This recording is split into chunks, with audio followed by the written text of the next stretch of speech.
Hello students, how are you. तो आज हम नई यूनिट स्टार्ट कर रहे हैं, यूनिट 4।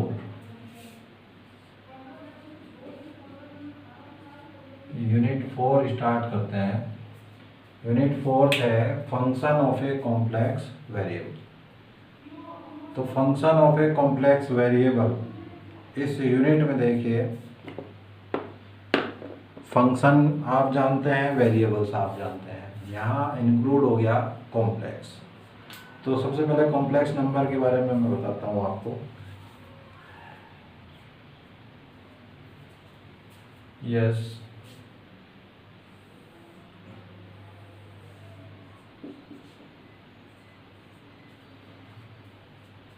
ये एक नंबर है कोऑर्डिनेट सिस्टम के अंदर x, y, x and this is y, and suppose the length of this coordinate from the origin O, इसको आप ले सकते हैं a ले लीजिएगा, b ले लीजिएगा। Suppose this is length r and angle from the initial line is theta। तो x हमारे पास रियल एक्सिस होती है और y होती है इमेजिनरी एक्सिस। तो ये जो कोऑर्डिनेट सिस्टम है, इसको z फॉर्म में अगर हम लिखना चाहें तो z इज इक्वल टू, ये तो ऑर्डर पेयर है, और इसको नंबर सिस्टम में अगर लिखा जाए तो ये लिखा जाएगा x प्लस आई वाई। ये कॉम्प्लेक्स नंबर। तो complex number is a combination of real numbers and imaginary numbers, where x is real number and y is the imaginary part in which y is also a real number। y यहाँ फिर से real number है, x y दोनों ही real number है, but y जो होगा वो क्या होगा, इसका इमेजिनरी पार्ट होगा। ओके, आगे चलते हैं। तो यहाँ z ये कॉम्प्लेक्स नंबर हो गया। इसको अगर पोलर फॉर्म में लिखना है, पोलर फॉर्म, तो क्या होगी पोलर फॉर्म इसकी, z की x, देखिए यहाँ पर cos थीटा जो है वो किसके इक्वल है, base upon hypotenuse base x upon r। तो x equals to r cos theta. Similarly y की वैल्यू आएगी r sine of theta. x r cos theta, y r sine theta. तो z in polar form हो जाती है r और theta की form में। तो ये r और थीटा की फॉर्म में अगर इसको लिखना है तो in terms of r and theta, तो x की वैल्यू r cos थीटा यहाँ पर लेंगे, r cos theta plus y जो है r साइन थीटा लेंगे, r साइन थीटा। क्लियर हो गया। तो z equal to r cos theta plus r sine theta is a polar form. और इस पोलर फॉर्म को आप ऐसे भी लिख सकते हो, r common cos theta plus i sine theta. तो r e to the power iota theta, ये इलर फॉर्मूला होता है, z equal to r e to the power iota theta. तो ये पोलर फॉर्म है सरकार, ये and this both are polar. बात करते हैं फंक्शन की। अब तक आप लोगों ने क्या पढ़े हैं, फंक्शन जो होता है, फंक्शन f(x) क्या है, this is a function of x, function of x। इसको हम ऐसे भी लिख सकते हैं y is equal to f(x)। तो y is a function of x, आप बोल रहे हो। तो यहां पर बात करते हैं function of a complex variable, function of a complex variable. Complex variable क्या है हमारे पास, वो है z जो है अब वेरिएबल हो गया। तो ये बन जाएगा function f(z). is a function of complex variable z, is a function of complex variable z। इसको हम w से डिनोट करते हैं, w is equal to f Z.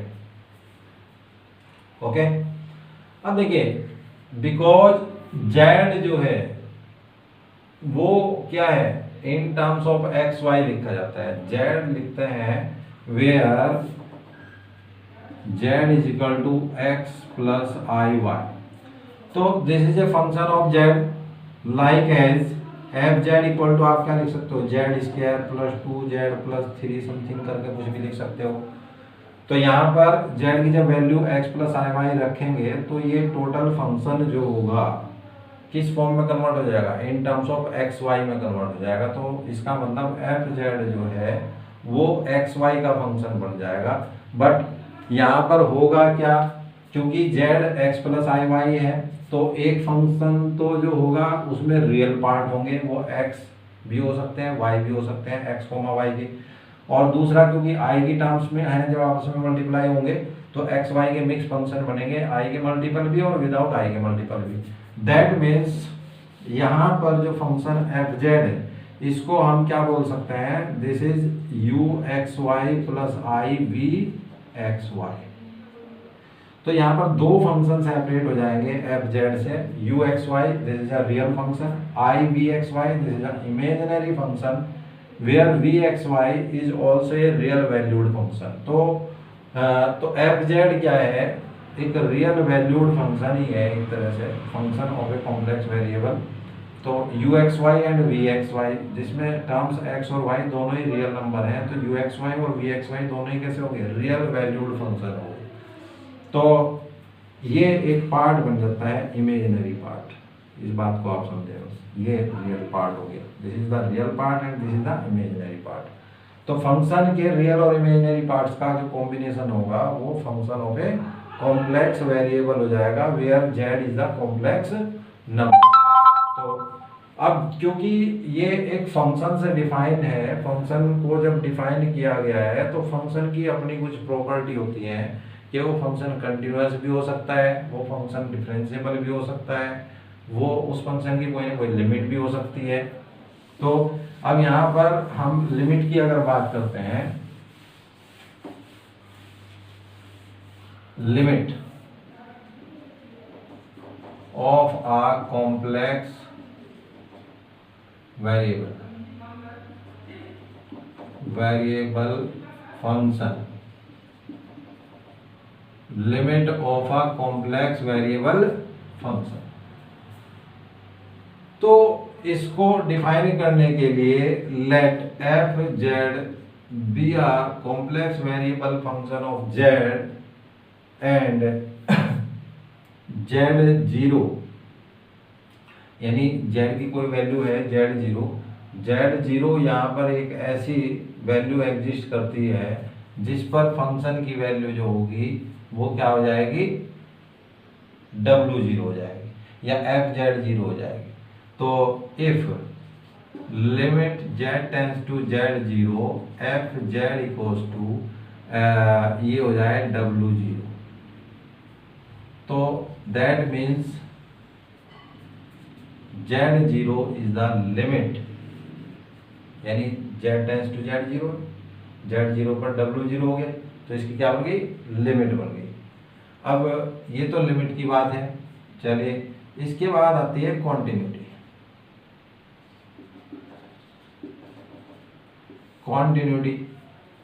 Continuity में क्या होगा, लेट, वैसे ही लिखना है, let f z be a function of complex variable z and this function fz is said to be continuous at all the some point of neighborhood of z equals to z0 if for epsilon greater than 0 there exists a positive number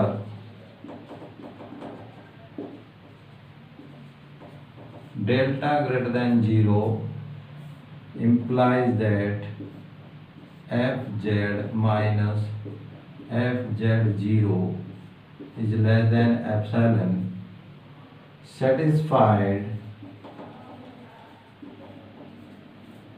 mod of z minus z0 is less than delta, यानी इसको satisfy करता हो, या हम ऐसे भी कह सकते हैं whenever z minus z0 is less than delta. तो fz is a function of complex variable z, then fz is said to be continuous at the some neighborhood, all the neighborhood point of z equals to z0, यही कह सकते हैं all the neighborhood, यानी some points of neighborhood of z0 for epsilon greater than 0 there exists a positive number delta greater than 0, fz minus fz0 less than epsilon, satisfy the condition z minus z0 is less than delta. तो हम ऐसे कह सकते हैं. तो ये है continuity. अब बात करते हैं डिफरेंशियबिलिटी की. तो ये सिर्फ डेफिनेशन बेस्ड याद कर लेना, ठीक है ना. ये सिर्फ बेसिक है इसका. स्टार्टिंग तो आपका होगा एनालिटिक फंक्शन से. तो एनालिटिक फंक्शन के लिए ये कुछ डेफिनेशन आपको बताई जा रही है सिर्फ. अब बात करते हैं डिफरेंशियबिलिटी.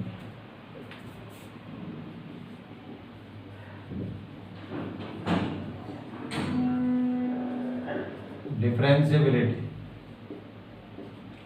तो डिफरेंशियबिलिटी यहाँ पर हम चेक करते हैं.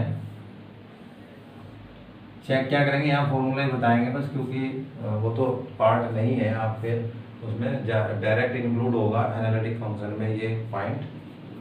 तो सपोज ये कोई पॉइंट आपने एक्स वाई यहाँ पर लिया, पी एक्स वाई पॉइंट. अब देखिए इसको नाइबरहुड, ये हम जो एक यहाँ पर डायग्राम बना रहे हैं, ये जो डायग्राम आप देख रहे हैं ये दिखाई दे रहा है कि इतना बड़ा है, पर ये ऐसा नहीं है. यहाँ पर ये जितने भी पॉइंट हैं ये बिल्कुल पास पास के पॉइंट हैं. नाइबरहुड है, एक नाइबरहुड हमने सेलेक्ट कर लिया. इस नाइबरहुड में ये पी एक्स वाई, ये डिस्टेंस एक्स हो जाएगी, और ये तो एक्स डिस्टेंस हम ले रहे हैं, ये डिस्टेंस हम डेल्टा एक्स ले रहे हैं. तो ये कोऑर्डिनेट क्या हो जाएगा, x plus delta x, comma ये y डिस्टेंस है तो ये भी डिस्टेंस y रहेगी, y. सिमिलरली जो पॉइंट यहाँ पर मिलेगा आपको, ये पॉइंट, ये डिस्टेंस हम जो इंक्रीमेंट इन y का इंक्रीमेंट है, इसको हम डेल्टा y से रिप्रेजेंट कर लेंगे. तो y प्लस डेल्टा y, तो x की वैल्यू क्या होगी, x प्लस डेल्टा x, और y की वैल्यू होगी y प्लस डेल्टा y. इस पॉइंट पर आए, x तो x ही रहेगा, तो x पॉइंट लिख लिया गया. y की value y plus delta y, तो y प्लस डेल्टा y. इसको यहाँ मिला लिया आपने. तो डिफरेंशियबिलिटी जो होती है f डैश z या del f upon del z, ये डेरिवेटिव है z का. This is limit delta z tends to 0 f z plus delta z minus f z upon delta Z.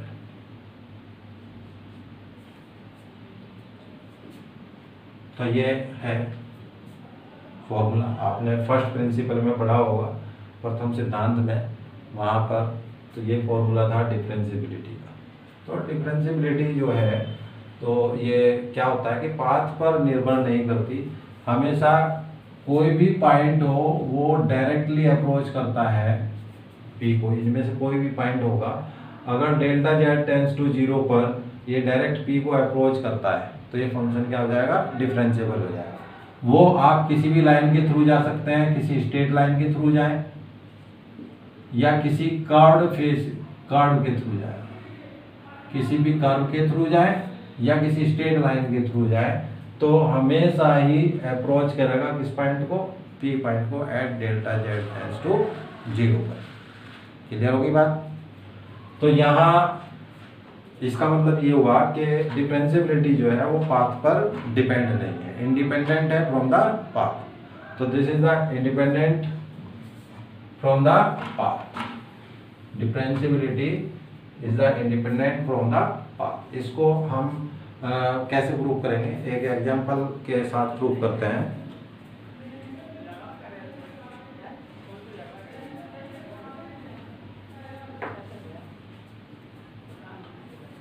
अब देखिएगा एग्जांपल हम ले रहे हैं,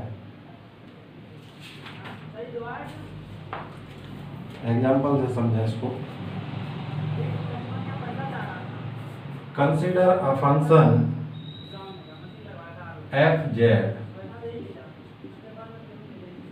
4x plus y plus I into minus x plus 4y and discuss करना है del F upon del z, delta f upon delta. तो ये होता है del F upon del z, यही हमें वैल्यू फाइंड आउट करनी है, इस पर डिस्कस करना है। तो देखिए कैसे, तो यहाँ हमें del F upon del Z का मतलब हुआ F dash Z, differentiation of F Z. तो डिफरेंशिएबिलिटी हम चेक करेंगे। तो देखिएगा सबसे पहले क्या करते हैं, एफ जेड होता क्या है, एफ जेड यहाँ पर दिया हुआ है, गिवन है। चलो इसको तो फर्स्ट रख लीजिए यहीं पर। अभी मैंने थोड़ी देर पहले आपको बताया था कि F Z is a function of two function, both are real function u x y and plus I v x y. These are two functions u and v which is the function of x and y. ये combination होता है। तो f z plus delta Z की बात मैं करूँ तो इसको सिंपली हम क्या लिख सकते हैं, u प्लस आई वी भी लिख सकते हैं। वो साइलेंट है कि एक्स वाई वहाँ पर है। तो f z plus delta z का मीनिंग हुआ u plus delta u plus i times v plus delta v। तो अगर आप z के साथ डेल्टा z इंक्रीमेंट ऐड करेंगे तो यहाँ पर जितने भी फंक्शन हो जाएंगे उनके साथ उनके इंक्रीमेंट ऐड हो जाएगा। अब u प्लस डेल्टा u का मीनिंग क्या है, देखिए ये u जो है किसका फंक्शन है, एक्स वाई का। तो इसको ऐसा ना लिख करके हम ऐसे भी लिख सकते हैं u x plus delta x and y plus delta y plus i times v x plus delta x comma y plus delta. तो मतलब क्या हुआ कि भाई z है, z के साथ अगर आपने x i y लिया है तो डेल्टा z क्या हो जाएगा, delta x plus i delta y। इन दोनों को ऐड करोगे तो x plus delta x plus i y plus delta y। यानी if delta z is the increment of z and this increment is the corresponding to delta x and delta, या corresponding to the increment of x and y। Clear हो गया। तो delta z is the increment corresponding to the increment of x and y, that is delta x and delta y। Okay, तो z plus delta z करने से क्या हुआ, x plus delta x में convert हो गया, y प्लस डेल्टा y में convert हो गया। तो यहाँ ये चीज यूज करते हैं एफ जेड। तो अब एफ जेड आपको गिवन है, जेड प्लस डेल्टा जेड आप क्या लिखेंगे, f z plus delta z. तो this is 4 times x plus delta x and plus y plus delta y. X को एक्स प्लस डेल्टा एक्स से कन्वर्ट कर दो, वाई को y plus delta y plus i times minus x minus delta x. भाई minus तो common रखेंगे, x plus delta x minus की multiply हो जाएगी अंदर, प्लस के 4 times y plus delta Y. तो ये एक इक्वेशन बन गई हमारे पास second. Now f z plus delta z minus f z की वैल्यू अगर हम फाइंड करते हैं, दिस माइनस दिस, इसमें से इसको लेस करिए, देखिए 4x से 4x कैंसिल हो जाएगा और y से y कैंसिल हो जाएगा। तो क्या बचता है, 4 डेल्टा x बचा यहाँ से, तो और y कैंसिल हो गया तो प्लस का डेल्टा y बचता है। ये माइनस एक्स कैंसिल, आई कॉमन आ जाएगा, दिस माइनस दिस, तो ये प्लस का एक्स हो जाएगा, ये माइनस का एक्स कैंसिल, तो माइनस डेल्टा एक्स बचा आई के into minus delta x. 4 common हो जाएगा, y से y कैंसिल हो गया, तो यहाँ बचता है प्लस के 4 delta y। So del F upon del z is equal to limit delta Z tends to 0, ये फॉर्मूला होता है z plus delta z minus f z upon delta z, ये हमारा है फॉर्मूला। तो del F upon del Z equal to, इनकी value रख दीजिएगा यहाँ पर 4 delta x plus delta y plus i times minus delta x plus 4 times delta Y divided by delta Z. And limit क्या है, limit delta Z tends to 0। तो ये value आ गई हमारे पास।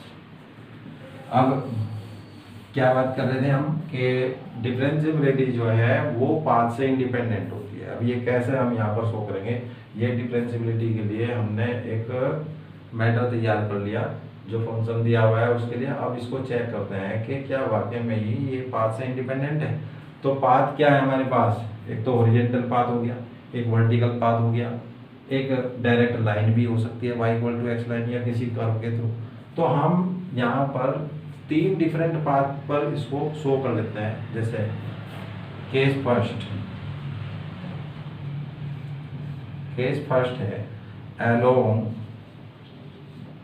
Real axis, along real axis. तो real axis के along देखिएगा, जब आप रियल एक्सिस के अलोंग चलते हैं तो रियल एक्सिस के अलोंग y की वैल्यू क्या होती है, ऑन रियल एक्सिस के अलोंग हो गया y इक्वल टू 0, और z हमारे पास होता है x plus I Y. So z equal to हो गया ओनली x, y की वैल्यू 0 होगी। तो यहाँ से डेल्टा z की क्या वैल्यू आ जाती है, delta x, delta z equal to delta x। तो ये वैल्यूज आप यहाँ पुट कर लीजिएगा। So del F upon del z equal to limit delta z की जगह क्या हो जाएगा, delta x tends to 0, 4 delta x delta, अब y 0 है तो डेल्टा y भी क्या होगा, 0 होगा, डेल्टा y 0 होगा, प्लस आई टाइम्स माइनस के डेल्टा x और डेल्टा y फिर से 0 upon this is delta z। Delta z की वैल्यू क्या आ गई, delta x। Delta x through out common लेकर कैंसिल कर लीजिए, तो क्या बचता है 4 माइनस आई, यहाँ बचा 4 माइनस का आई, डेल्टा x फिनिश हो गया तो लिमिट भी फिनिश हो गई, क्योंकि जब डेल्टा x ही नहीं है तो लिमिट कहाँ रखेंगे। तो ये फर्स्ट केस में हमारे पास रिजल्ट आ गया 4 माइनस आई, तो किसी भी पॉइंट की वैल्यू मिल रही है आपको। तो आप देखते हैं कि बाकी डिफरेंट पाथ पर भी यही वैल्यू मिलती है, यानी इसी पॉइंट को अप्रोच करता है या नहीं करता। तो अब चलते हैं along imaginary axis. Second path ले लिया हमने along imaginary axis, that is y axis. On y axis x will be 0, so delta x also 0. Because z equal to x plus iy, so there is z equal to iy only, क्योंकि x तो हमारे पास 0 है, and delta z equals to I delta y। तो ये value हमें यहाँ पर मिल गई। नाउ फ्रॉम फर्स्ट, इसको आप सेकंड तक आ गए, थर्ड रख लीजिए, फ्रॉम थर्ड तो थर्ड पर पहुंचे, वैल्यू रखिए del F upon del Z equal to delta Z tends to 0, delta Z tends to 0 means I delta Y, limit I delta Y tends to 0। तो यहाँ वैल्यू रखते हुए चलते हैं, देखिएगा डेल्टा एक्स 0 है तो रिमेनिंग क्या हुआ, delta Y as it is रखें plus I as it is है, ब्रैकेट में देखिएगा डेल्टा एक्स 0 तो 4 delta Y upon delta Z. Delta Z की वैल्यू क्या दिखाई दे रही है, आई डेल्टा वाई। तो I delta Y tends to zero, that means limit delta Y tends to zero, I तो जीरो हो जाएगा। डेल्टा वाई यहाँ से कॉमन ले लीजिए और कैंसिल कर लीजिए, तो क्या होता है 1 + 4i अपॉन आई। अब डेल्टा वाई तो यहाँ रहा नहीं, तो डेल्टा वाई तो ये खत्म हो गया लिमिट। तो अब आप क्या करें, इसको आई से मल्टीप्लाई कर लें और आई से ही डिवाइड कर लें।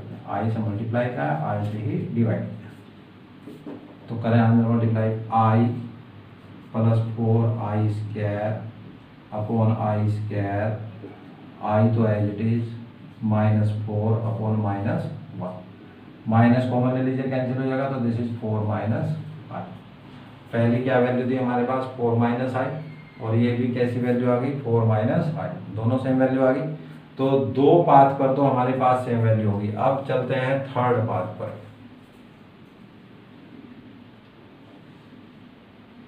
तो थर्ड पाथ पर चलते हैं।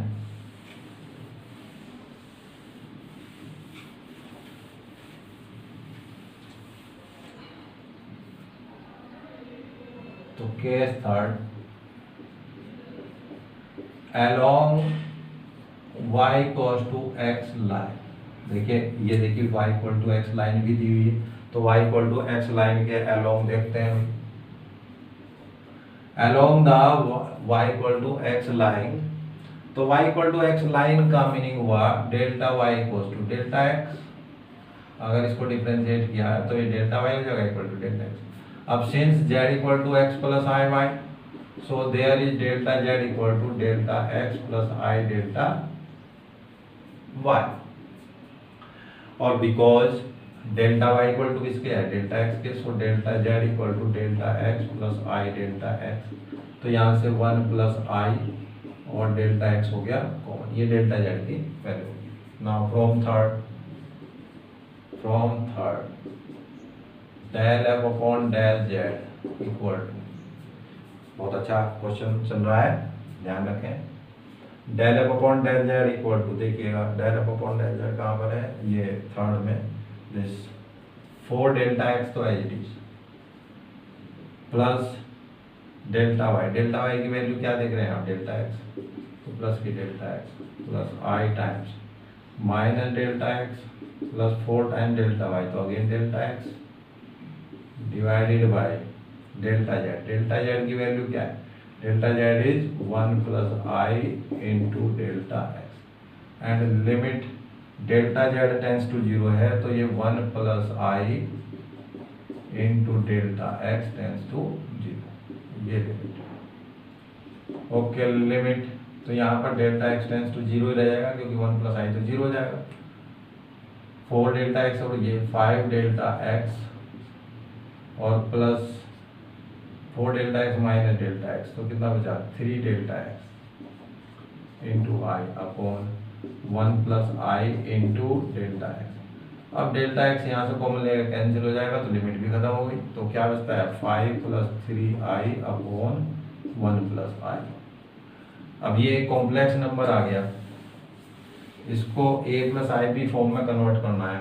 तो किसी भी कॉम्प्लेक्स नंबर को a + ib फॉर्म में कन्वर्ट करने के रूल आपको मालूम है, 12th क्लास में किए होंगे, कि जो डिनोमिनेटर वाला कॉम्प्लेक्स नंबर होता है उसके कॉन्जुगेट से मल्टीप्लाई और डिवाइड कर दिया जाता है, तो 1 - i एंड 1 - i। इसको मल्टीप्लाई कर लो, 5 - 5i plus 3i minus 3i²